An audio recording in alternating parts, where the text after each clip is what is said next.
Thanks. Let me just start out by saying, we're here as resource officers for your children. We're hired by the school as the police, but we're not only police, we are a resource for the kids. We hope that they can come to us when they have a problem, when they know that there might be a potential threat, that they can come to us and let us know. Because we can come with, and we can do all the investigating, and we can come to a conclusion on what we need to do. Touching real quickly on the two events that did happen, they were completely opposite.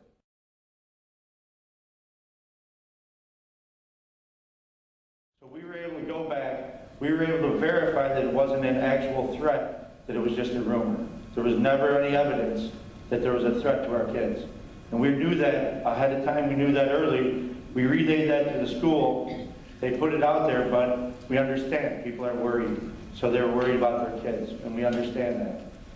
Okay, the second event was a real threat. Okay, once we found out about that threat, we used every resource we had to come to this school and make sure your kids are safe. We had over 90 officers show up here. We had people from U.S. Customs, the Illinois State Police, Palos Hills Police, and every other department in Cook County Sheriff's Police was here to try and keep your kids safe and to make sure that we could take care of the situation. So we just want to let you know that we have a lot of resources out there. We're here on a daily basis, and we want to keep your kids safe, and we'll do it the best we can. Just to reiterate what Officer Doran said, amongst myself and Doran, we have about 28 years of experience with the Sheriff's Police Department. The second thing is that I want to commend District 218. They take a big, serious step on keeping you all's kids safe. Not just at this school, but the whole district, which is Eisenhower and Richards. So they do an excellent job. I also want to say is that a lot of times we develop relationship with these kids ourselves, and a lot of times some kids do come to us and give us heads up on potential incidents that might occur so we can react. And once it reacts, if we feel it's a police issue that needs to be dealt with, Terry or myself will contact our superiors and notify them what's going on, and then from that point on, we're going to action where we need to take the action that needs to be taken. So I just want to assure you all that myself, the Sheriff's Department, District 218, we put our lives in front of, we put y'all children out. We're going to put your children out, should I say, before we put out. I have a child, I have 2 children, and I know I want my children safe, so I make sure these children are safe. So I'm quite sure if you all go home and you talk to your children, they'll let you know the 2 resource officers up here, pretty cool guys, okay? So I know a lot of times some people are scared of police and some people don't really want to deal with the police, but I have found in the 3 years that since we've been here, they've been giving us kudos every day. Am I right, y'all? I'm so happy to see a nice crowd came out and is concerned about what's going on out here. But once again, I want to assure everybody that we're doing everything possible to keep this school safe. All right? Thank you. Thank you for the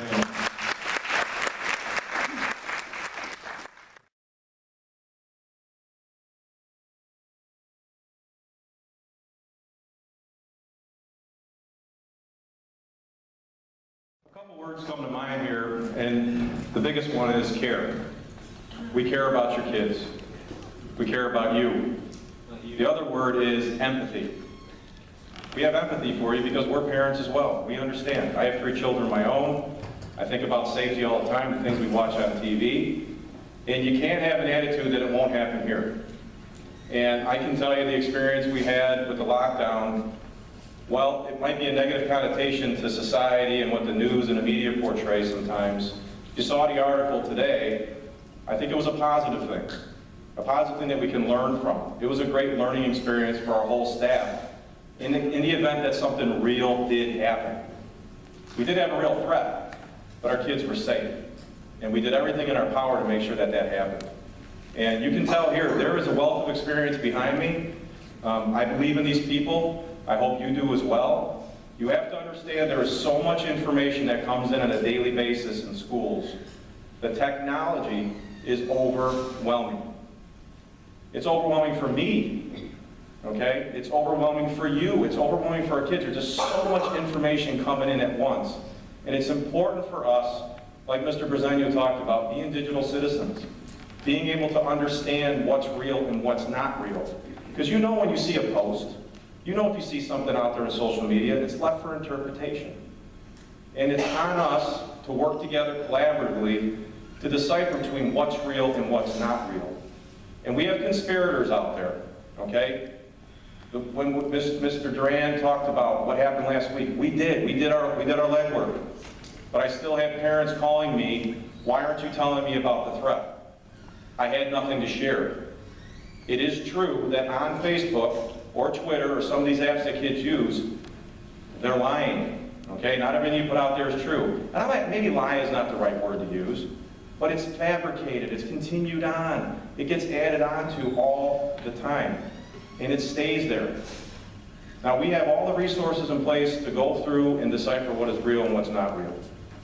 And believe in us, we believe in you, and I think the message here that we're all talking about is, this is a we thing. This is us working together to keep our kids safe and be in constant communication.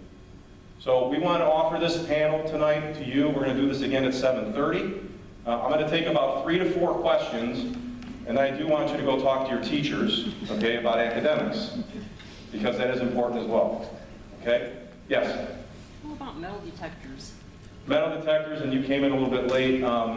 We did talk about that, and we are going to explore all those things. Okay, there's a lot of research out there, and Eric, I don't know if you want to speak to it right now about metal detectors. You want to take this on? Yes, she can talk about this. The thing with metal detectors, you have to understand, the school has 28 doors. So in order to deploy metal detectors, you first have to buy the equipment. You have to maintain the equipment. You have to make sure the equipment's working. You have to man the equipment. And you have to take into account 28 entry points into the school, not to mention windows and such. So we could have metal detectors at the main entrances, but that's not going to stop a kid, unfortunately, to open up door 13, second period, with the boy with the gun or the girl with the gun. So metal detectors are not a good deterrent for schools. Some schools in urban settings do have them. They're smaller schools in nature. Our school's very large. A window, someone coming in late, it's a lot.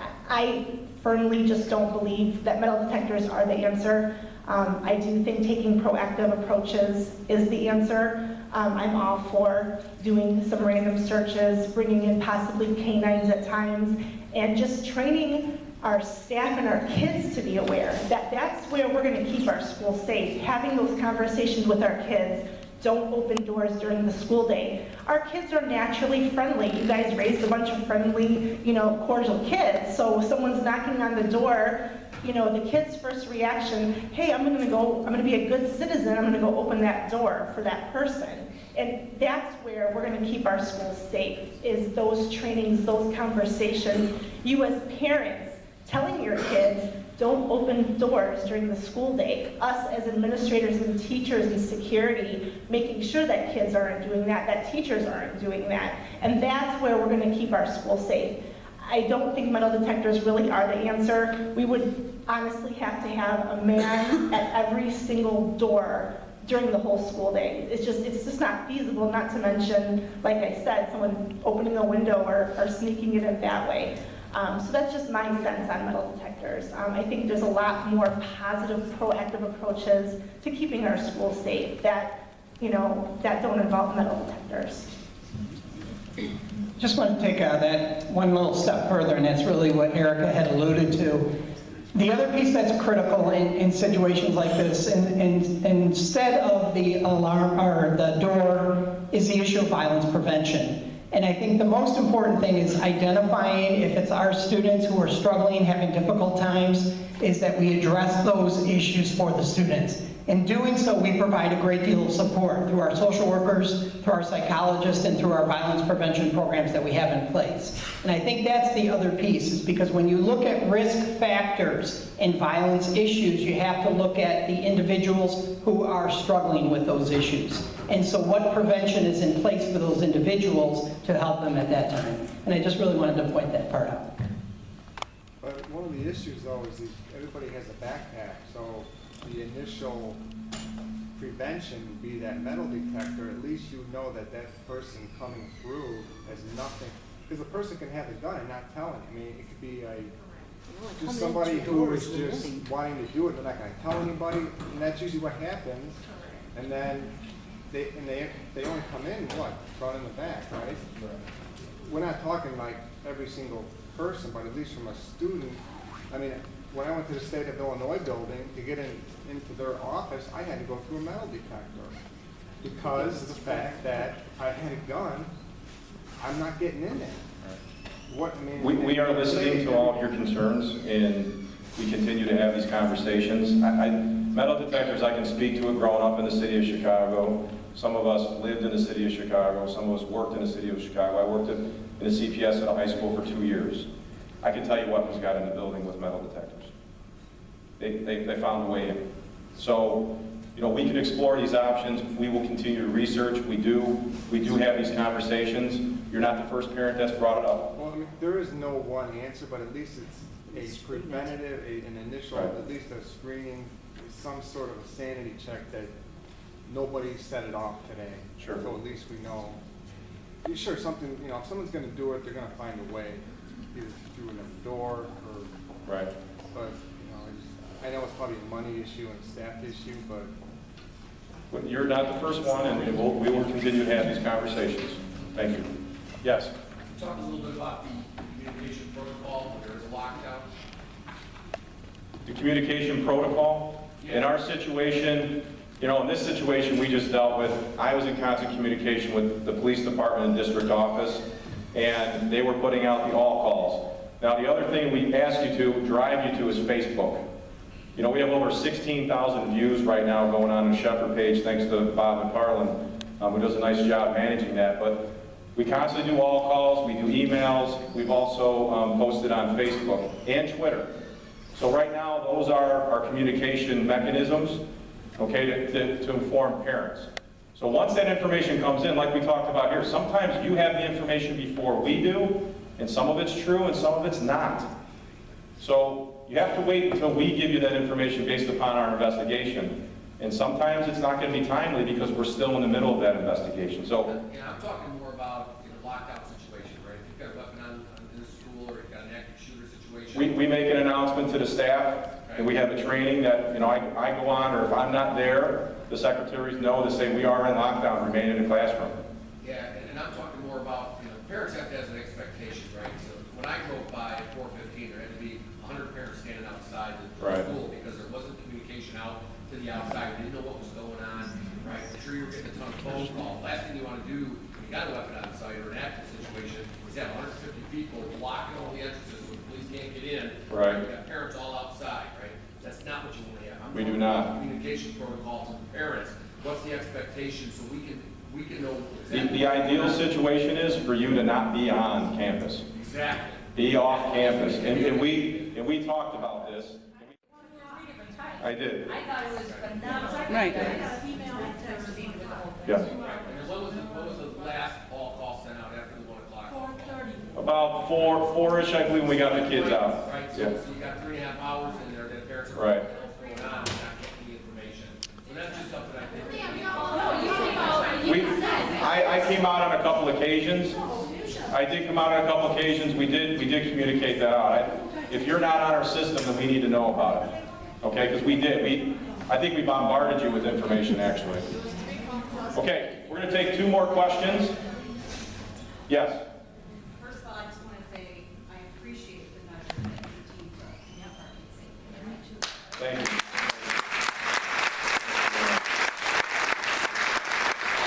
I have a quick Yes. When given direction for students to seek shelter, for the students who are locked down when they are in the cafeteria during lunch, what is the direction given to the students? How are they supposed to seek shelter when they're in the middle of the cafeteria? Well, and again, every situation is different. In that situation, we had a lunch period going on, okay? We need to either get into a space that we have cover, okay? Or depending on where the threat is, leave. Okay, we felt like we had it under control enough where the kids could remain in there. We had administration in here, we had security, we did have 90-plus officers here. So at that time, we felt like the kids were safe. We didn't have an immediate threat in the hallway or an active shooter in that situation. So it's not ideal, okay? But it's, So it's a case by case. it is a case, it really is. Maybe to the kids who are in there, so they just know. Right. That they will. And we have had those conversations. In fact, a couple of years ago, was it last year, we even did a lockdown during the lunch periods. You know, so those are things that we consider with our drills as well. All right, one more question in the back. Yes? Just a heads up, Mr. King had mentioned that they want us to be there for them and stuff. The kids noticed the following day that some of the teachers would mention it and some of the teachers didn't, as if it never happened. And that bothered them. And it did happen. The students, you know, I'm meeting with the seniors next week. I'm also meeting with the freshmen next week. We have a houses meeting that we're going to be meeting with. And we need to finalize everything before we get to the kids. It's not easy to gather 1,800 students in the auditorium and talk about these situations, but we do talk about these situations. No, I just mean in general the next day. Right. They were saying that, you know, some teachers were talking about it a little bit, but other teachers just went on as if it was a regular day, which I know you had to make up for the time that the... Yeah, I mean, we had a staff meeting the next day, and we did talk about these things and what to communicate back to the students, and, you know, sometimes it happens, sometimes it doesn't. Some of the teachers were good, like, I know my son's couple. Go ahead, I'm sorry, go ahead, were you No, done? they just wanted some reiteration that... I completely understand.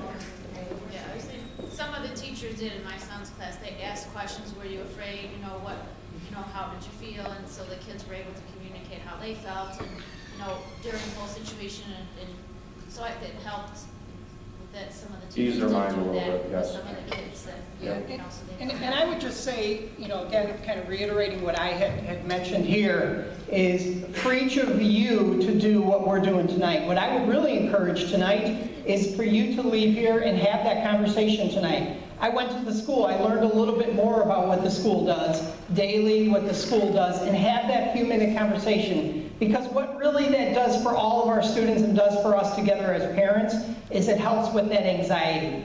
And the anxiety is the fear and anxiety that we have whenever we see something that is disruptive or a crisis, period. And I think that's important for us too, because when we feel we can communicate those things with our children, it reduces some of that anxiety. And as I said earlier, and I started my presentation out, our children want that with us as adults. And if needed, we would be more than willing to offer maybe some tips or a checklist that you as parents could ask your kids to check in with them once we have, knock on wood, once you have a situation of anything. It could be any situation that would happen, not necessarily just at the school, but in your lives. We'll be more than willing to give you a checklist or some tips in order to speak to your children about that as well. I have a question, Ms. Erica. Yes. I spoke to the superintendent, I'm not sure if he's up here, the superintendent of the district, and he said that crisis counselors were going to be available from all other schools and they were going to come and talk to the kids here. Has that happened yet? We regularly work with our other counselors here. We would bring other counselors in if there is a need. I'm sorry. If there is a need, and we would always work with our district counterparts. We have our sister schools, Richards High School, Eisenhower, and we have social work and support staff. So in any crisis situation that we have, not just this one, but any crisis situation, we would utilize any of those staff. We have done those in situations that we've had in our district, continue to do that when we feel that it is a larger situation beyond our support staff that we have. We have several social workers on staff, several psychologists on staff, and our academic counselors, our regular counselors here that we work with pretty regularly on this. So we were very much keeping them a part of this here because we also understand the crisis during and the after. Okay, but that would mean that our kids would have to go to the counselors to speak to them, and the counselors weren't going to reach out to them, right? I'm confused in terms of what you're So saying. they're available, but the students have to reach out to the counselors, or are they going to be available as in, you're going to have a meeting like this with the kids and talk to them about what happened? Well, we regularly do meetings with our students from our counselors' point of view. I know our social workers get into a lot of the classrooms, talk in terms of what services that they provide pretty regularly. But we also see a lot of our students who do seek that service out. And I really want to point that out because that's pretty important too, is a lot of our students do indeed seek our services out and feel good about that support. Again, it goes back to, I think, the important thing that we kind of discussed earlier is building those relationships. And building those relationships is when they feel comfortable with the adults, be it a social worker or counselor who can provide that support, they will seek it out. And please understand, at the end of this, we recovered a BB gun. We apprehended the students. So, How many students were there? I'm not going to speak to individual students. Not individual students, but I mean. There were a couple students There was involved. a handful of students? A couple students involved, that's what I'll speak to. So we didn't have anyone hurt. The kids were safe. We informed them of all the information. We informed you. We didn't really have a crisis situation where anyone was injured or hurt. We've had situations where students have committed suicide and had issues of that nature. Then, of course, we activate our crisis team, and there are people there available to talk in those situations. We have student services and our school social workers here every day talking to kids and the issues that come across, okay, every single day. That's why we have 3 social workers in our building. I'm going to end the open conversations will be available here. Please enjoy your parent-teacher conferences. I cannot thank you enough for being here tonight. Thank you, thank you, thank you.